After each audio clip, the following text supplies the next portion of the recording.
قسمت اول از ساخت ماد با حمایت های شما.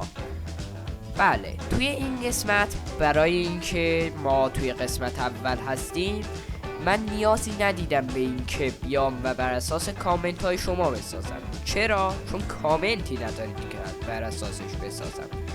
پس خودم رسیپی رو به ماینکرافت اضافه کردم که کون ما پلیرهای ماینکرافت سرش خیلی میسوزه و اون رسیپی لیست جوز انچنتد گلدن اپل.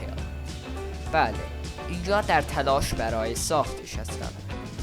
بچه‌ها به ازای هر 10 سابسکرایبری که از این ویدیو شورت بگیرم یک آیتم و به ازای هر 10 تا لایکی که از این ویدیو بگیرم یه دونه رسیپی و هر 20 لایکی که از این ویدیو بگیرم یه انتیتی به بازی اضافه میکنم و کامنتاتون رو میخونم تا بر اساسش آیتم ها، انتیتی ها و چیزهای جدید اضافه کنم.